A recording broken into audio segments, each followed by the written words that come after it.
Hi, good afternoon. This is Dr. Palmer at Pediatric Pediatrics. I am waiting to see if our guest today, if she is coming on. We'll see. We're waiting for Dr. Shade Farri, who is a pediatric pulmonologist. There she is. Hi, Hi, how are you? I'm okay.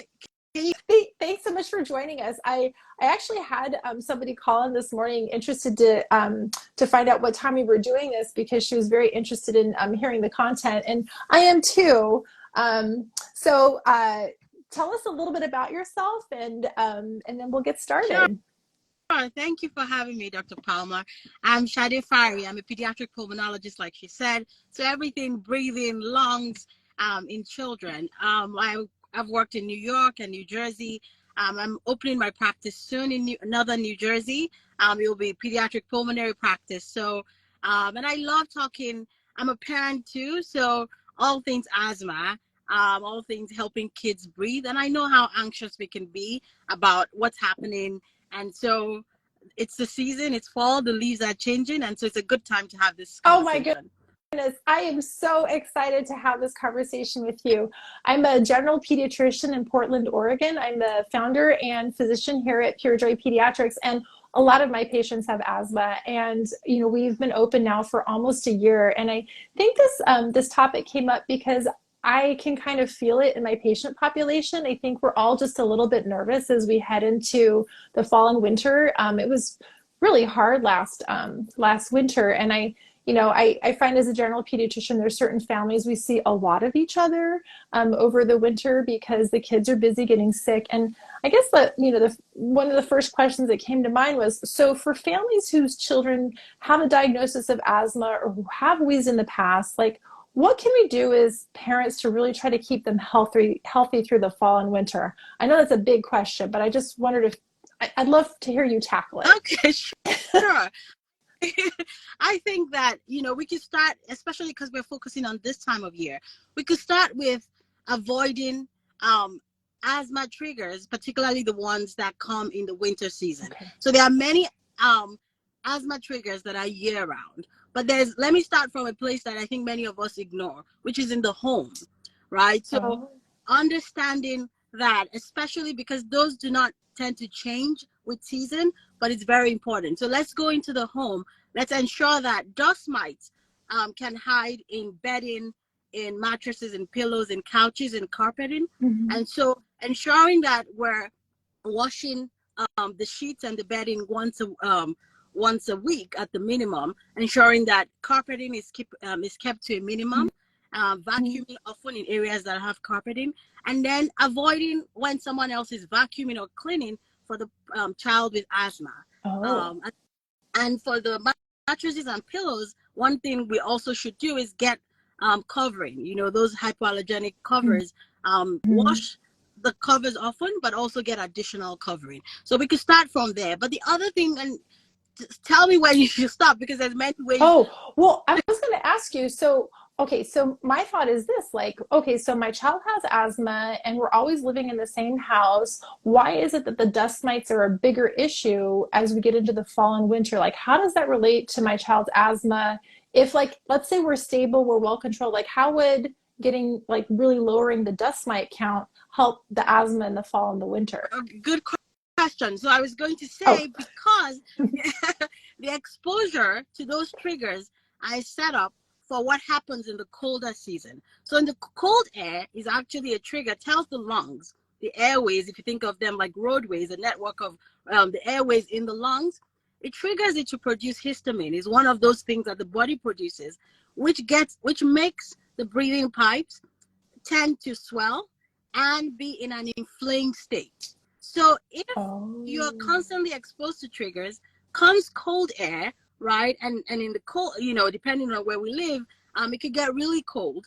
And so that may be a huge trigger.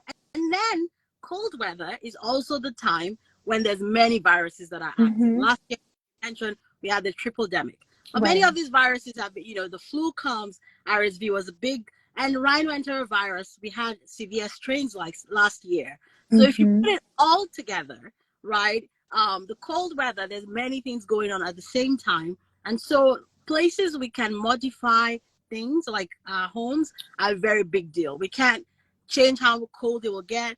And some children, because of sports, spend a lot of time in the outdoors, right? So we can also talk about how to keep warm, right? So as much as possible, staying warm, and preferably, if we can, having a scarf for those with asthma over their nose and mouth can minimize how much time, if they're in cold air, how much time they actually breathe in cold air. So okay. Wow. Well, we've had a couple people join the conversation. Dr. Una's out there too, so we're just going to do a shout out. I have already learned a lot in about the 30 to 60 seconds that I've been listening to you talk. So it sounds to me like what you're saying is that for families whose children have asthma, it's really important actually to pay attention to those environmental factors, like making sure the bed linens are, washed at least once a week in hot water, that they've got like mattress and pillowcase protectors too, because that really reduces the burden of dust mites, which maybe year round don't seem to bother your child as much, but kind of primes the lungs to be more reactive to the other stuff that's coming, like exposure to cold and exposure to cold viruses. Oh my goodness, that's a gem. Wow. So, okay, so we really need to be paying attention to this. What about like the cold viruses that are out there? So we're going to kind of minimize the triggers by getting those dust mites down, but what about the colds that are circulating? What can we do there? I don't know, is there anything? Kids, right, they love to put their hands in places where they shouldn't. So, right. As much as possible, what we encourage is wash hands regularly. Make it a practice in the winter season. Once the child comes in, encourage them to wash their hands once they're indoors. As much as possible, again, reminder to minimize touching their faces, right? Because on our face, we have many orifices that can hold onto the virus, and then in a few short hours will become an infection. Gotcha. Get a flu shot, right? We say it all the time, because the influenza virus is one of the, there are many other viruses, and we don't necessarily need to list all of them, but the ones that we have vaccines for, right? We want to get those vaccines. Right. Eat healthy. I think a lot of people don't realize this, right?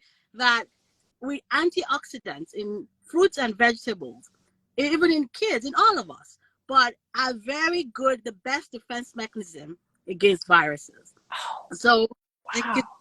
But there's many things we can do.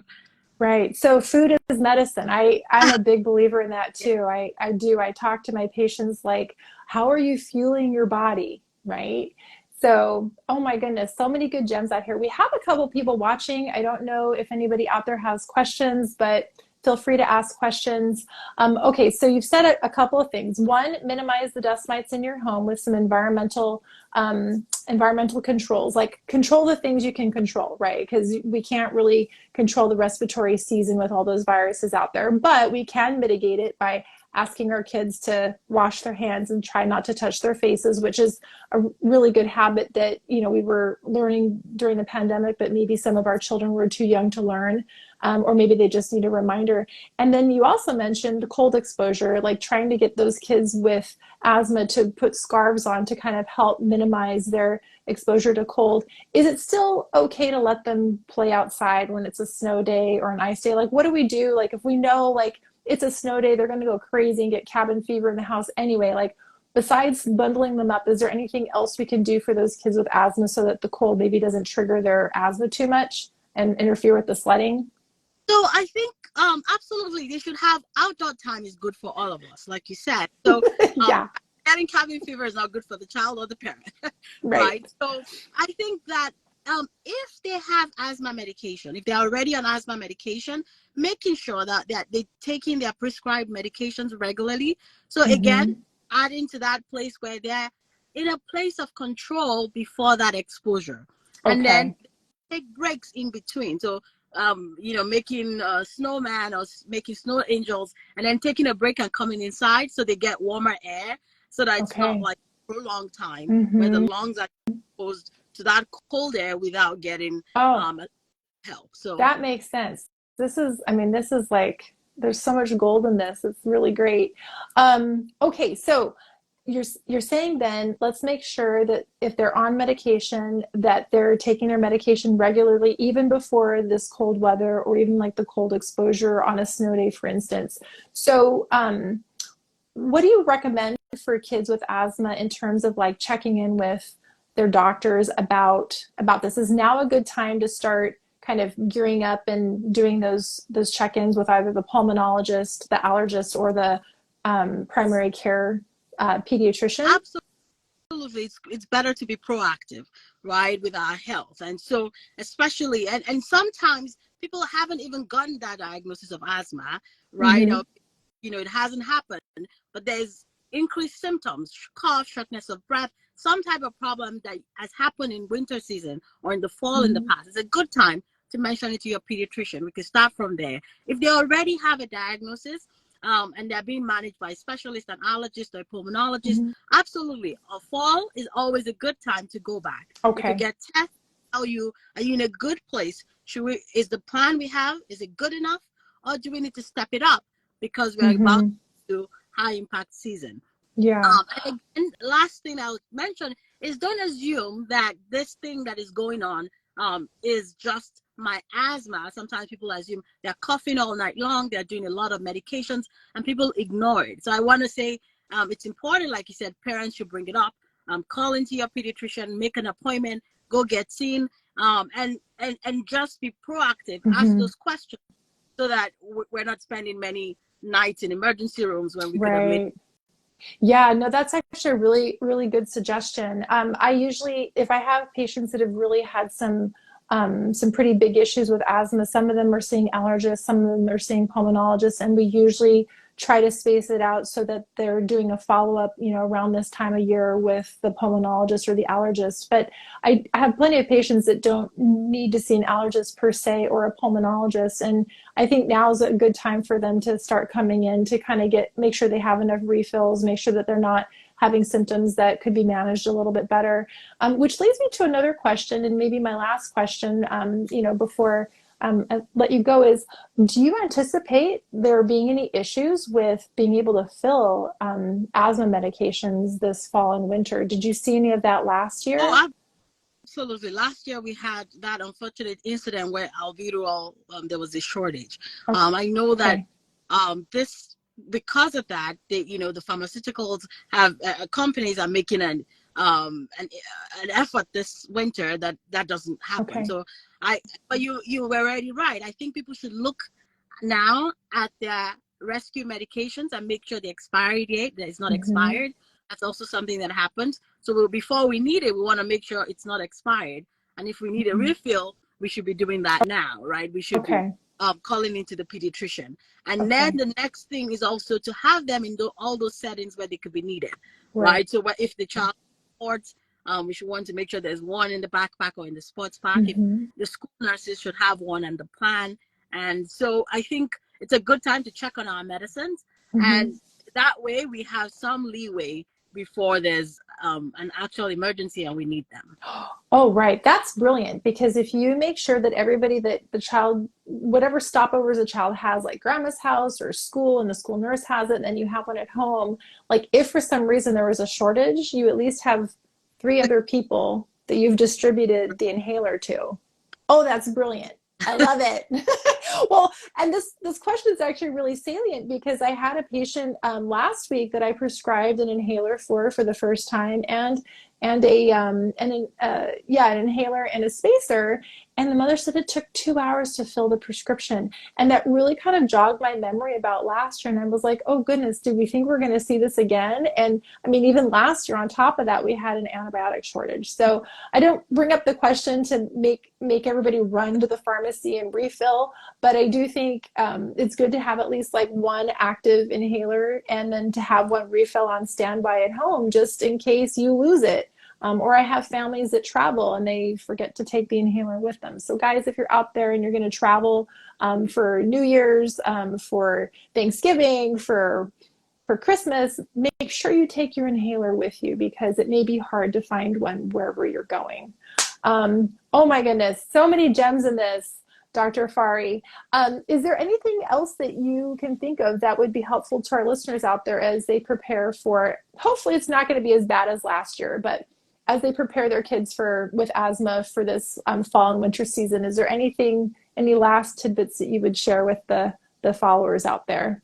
Yeah, so I think I'll circle back on something I had mentioned before, is that the state of the asthma control coming into the season is, or coming into a viral illness coming into the winter, is the biggest determinant Okay. of how quickly and how well they can handle it. Okay. The goal, if you have a prescribed medication, is that colds don't become emergencies, right? You think about how many viral infections they get. Mm-hmm. Our goal, especially for children with asthma, is that those don't become emergencies. So, Right. talk to your pediatrician, ask questions. I know there's a lot of concern about medications that patients have to take. I think people Mm-hmm. should ask questions, ask about side effects if you're worried, but take them. Use spacers, use those spacers if you're prescribed, if you are on an inhaler, because that gets medicine in the lungs. Mm-hmm. And everyone a safe and healthy season. Oh my goodness. This was so rich. We covered a lot of terrain in about 20 minutes, and I am so glad that you were available today to talk about this topic because I think it's salient to the season, it's salient to your patients and my patients alike, and I hope that the patients out there really get the wisdom out of here too. And it also underscores for me that I've got some work to do with my patients because I know there's a bunch of them out there and we probably need to do a tune up and make sure that they have what they need before, that cold becomes an emergency, because a cold is not an emergency, but it can certainly lead to an asthma flare. Oh my goodness, this has been awesome. Dr. Farri, tell us how people can find you and what you're currently doing to help patients out there. Thank you, Dr. Palmer. And yes, all her patients go get a tune-up so that the season can be in a good state when we go into the cold season. So yeah, Yes. like I said, we're opening children's lung, asthma, and pulmonary specialists. That's a mouthful, but we call it CLAPS MD for short, right? We're in Northern New Jersey. Opening in like 4 to 6 weeks from now. Find me Perfect. on Shade.Farri. And I'm also on LinkedIn, but our website is www.clapsmd.org. We have a wait list. So if you're watching this, I know someone in the New Jersey, New York area whose child or family member has asthma, and they could use a good pulmonologist that cares about them, where they're not just a number. Please sign up on the wait list, and as soon as we open, you get the first few spots to see me. Thank you so much, Dr. Palmer. Fantastic. You are opening up just at the right time. They're going to need you this fall and winter. I'm so glad that you're out there helping the patients. This has been such a fun talk. This is Dr. Karen Palmer with PureJoy Pediatrics. We are accepting new patients. We are general pediatricians. We see babies all the way up until age 21. So come in for your asthma tune-up. Good to see you. Thank you.